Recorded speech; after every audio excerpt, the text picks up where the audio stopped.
This intense courtroom video features two separate cases, and both take unexpected turns. In the first hearing, a woman tries to appeal a foreclosure judgment by claiming she's a sovereign tribal member and that federal laws don't apply to her.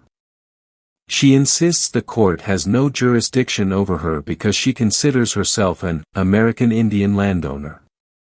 The judge listens carefully and gives her opportunities to explain her legal position.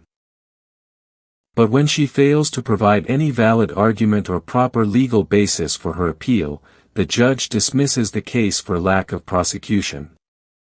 Her claims simply don't hold up in court. Then the second case brings even more tension. A woman stands before Judge Boyd after testing positive for meth and marijuana. Her attitude quickly frustrates the judge as she avoids taking responsibility for her actions. The court addresses not only her drug use but also concerns about her child and her lack of stability. Instead of immediate jail time, she receives 6 years of deferred adjudication, but with strict conditions. She must find full-time employment within 15 days, complete parenting classes, and perform community service. The judge makes it clear this is her chance to turn her life around. Two very different cases, but the same powerful message.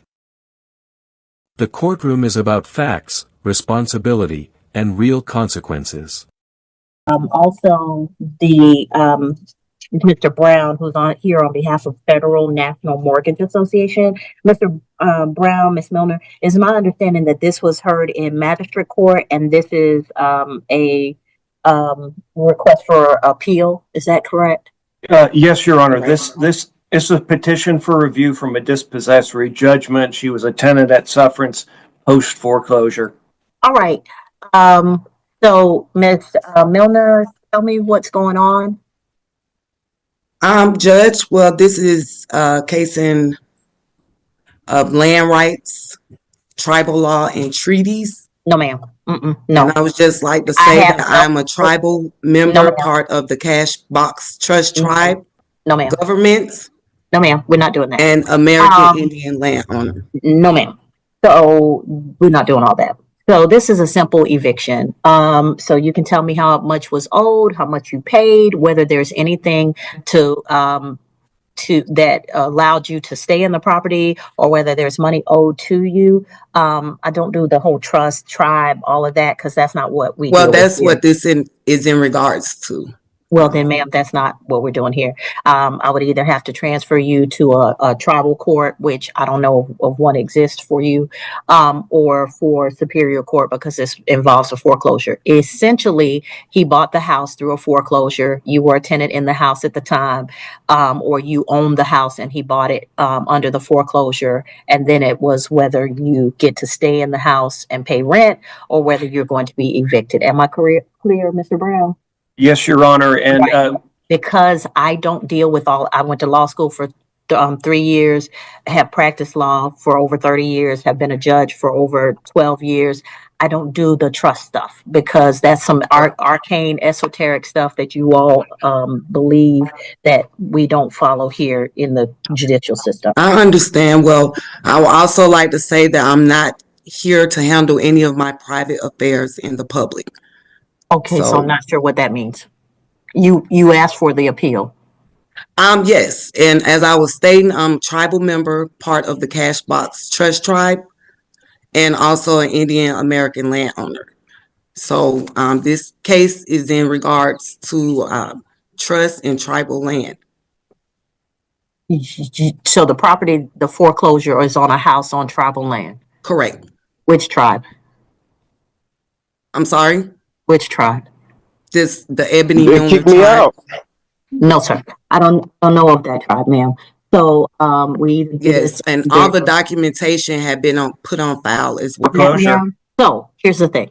Like I said, I've explained to you that if somebody purchases a home through foreclosure, then the people who were owners of the home or buying the home have two options. They can leave or they can be treated as tenants in the home. And in this case, it appears that Mr. Brown's client sought to evict you, and now you are asking for a review of that. So in my role in this court, I can go through the case as if it was never heard in magistrate court. But what I will tell you is I'm going to ask very specific questions. I'm going to follow the law under the state of Georgia with respect to landlord tenant. And if you're not able to provide me that information, then I'm going to determine that you're not able to prosecute the case in the way that it needs to be, and I'll dismiss it for want of prosecution.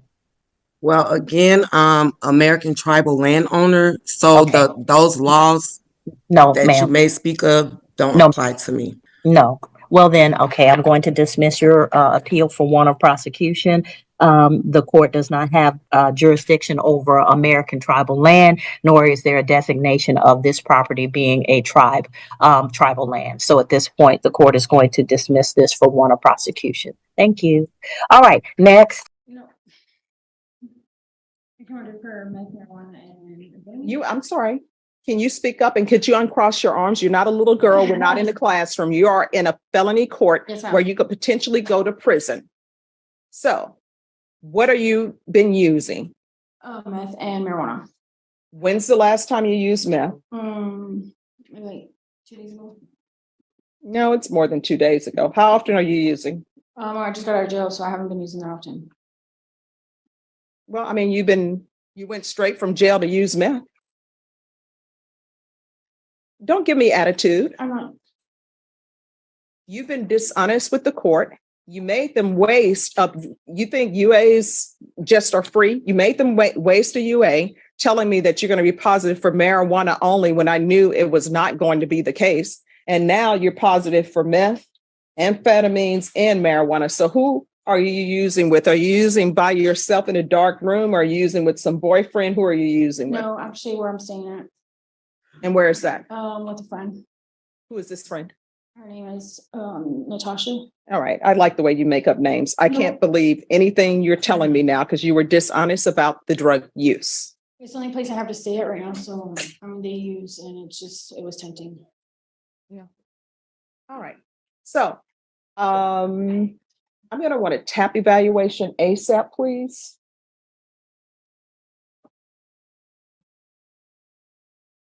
Are you employed? No, So how are you supporting yourself? I'm not. So who's supporting you? Nobody. Well, what are you eating other than drugs? I have food stamps. I'm sorry, what? I have food stamps. Who's giving you food stamps? You don't have your child with you. Those food stamps are for your child. Yes, ma'am. I just recently applied and I got approved for emergency food stamps. I cannot understand a word I you're saying. applied and I got approved for emergency food stamps. I know people who really should have food stamps that don't get approved. So you don't have your child with you. You're using meth. You're probably selling your food stamps for meth. And this is a tampering with a government record. So I don't even know if you obtain your food stamps legitimately. So what did you tell them in order to get food stamps? Because you don't qualify. Okay. I think she's probably going to end up with another criminal case. Yes. Because I don't know a government giving out food stamps to people who won't work. There's nothing wrong with you. You don't have your child with you. Somebody else is taking care of your child. Oh, no, not for me. Thank you. I have to look for work. It's like one of the conditions that Obviously doing a poor job of it, but I tell you what, you're in this court, you're going to have employment.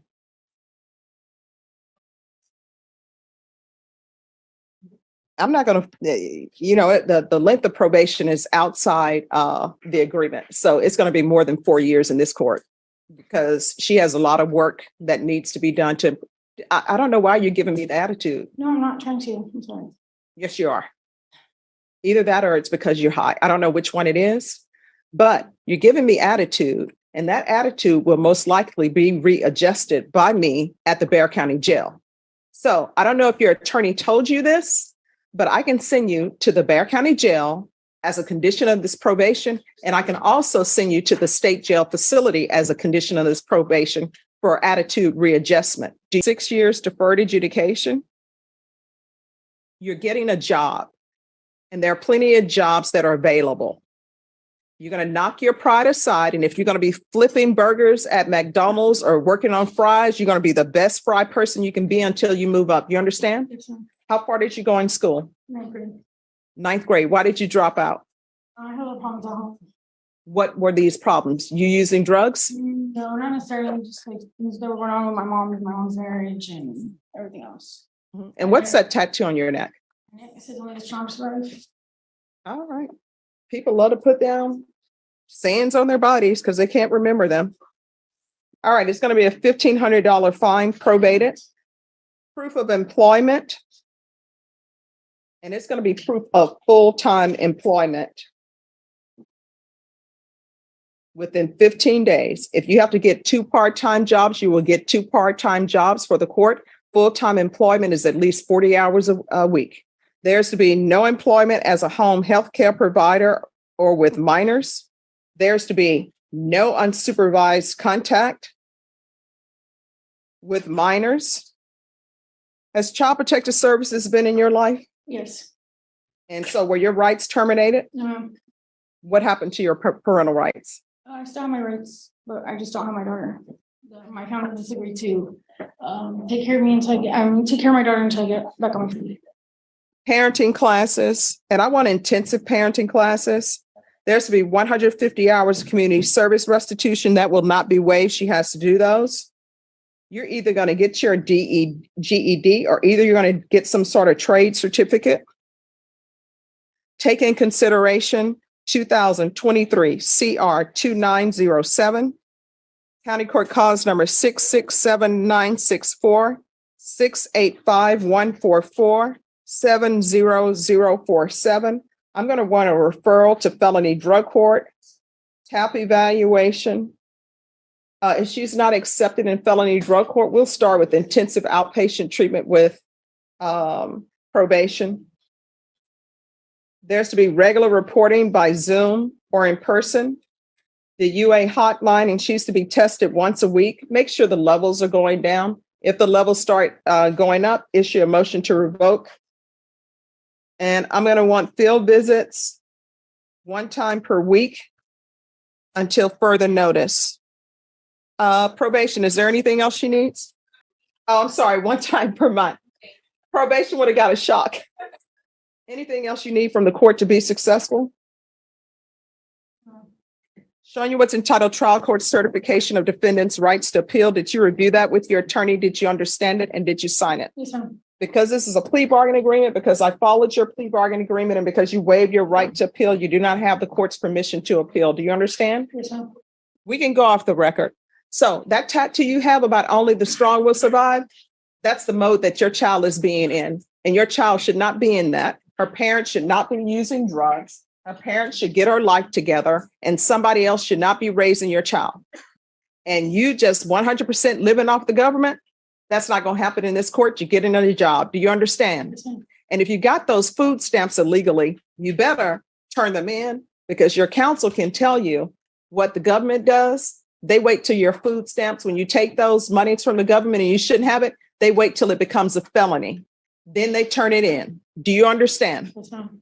All right. Thank you. Thank you. This courtroom video delivers 2 unforgettable hearings that feel more like a drama series than real life, but every word spoken carries real consequences. The first case begins with a woman standing confidently before the bench, attempting to overturn a dispossessory judgment tied to a foreclosed property. She introduces herself not just by name, but by status, claiming to be a tribal member of what she calls the Cashbox Trust Tribe. She identifies herself as an American Indian landowner and insists that because of her status, federal and state laws do not apply to her. From the very beginning, you can sense that this hearing is going to test the court's patience. She argues that the court lacks jurisdiction over her. She claims that the foreclosure is invalid. She references sovereignty, constitutional protections, and what she believes are superior rights tied to her identity. Her tone is firm, almost rehearsed, as if she has studied these arguments carefully and believes fully in their power. The judge listens, calm, focused, professional. He asks direct questions. What specific legal error occurred in the lower court? What statute was violated? What case law supports her appeal? These are simple, Structured legal questions, the kind that form the foundation of any successful appeal. But instead of answering with clear legal citations or procedural mistakes, she circles back to sovereignty. She repeats that she is not subject to federal authority. She insists that the foreclosure laws do not bind her. Each time the judge redirects her toward legal substance, she returns to the same core belief, that the system itself has no authority over her. The tension grows quietly. There's no shouting, no dramatic outbursts, just a widening gap between legal reality and personal belief. The judge explains that appeals are not opportunities to restate personal philosophies. They require specific legal grounds. A lower court must have made an identifiable legal error. Without that, there is nothing for the appellate court to review. He emphasizes that jurisdiction is established by law, not by individual declaration. She continues, the court lacks power. The system is flawed. She is sovereign. But courtrooms do not operate on ideology. They operate on statutes, precedent, and procedure. After giving her multiple opportunities to present a legally recognizable claim, the judge makes his ruling. The appeal is dismissed for want of prosecution. In legal terms, that means she failed to properly pursue her appeal with valid arguments. In simple terms, the case is over. Her confident posture softens. The realization settles in. Belief alone was not enough. Then the energy shifts dramatically as the second case begins. A different woman steps forward. Different circumstances. Different tone. But the stakes are just as serious. She stands before Judge Boyd after testing positive for methamphetamine and marijuana. Unlike the first case, this hearing isn't about property law or jurisdiction. It's about personal accountability, substance abuse, and the well-being of a child. From the moment questioning begins, the atmosphere feels heavier.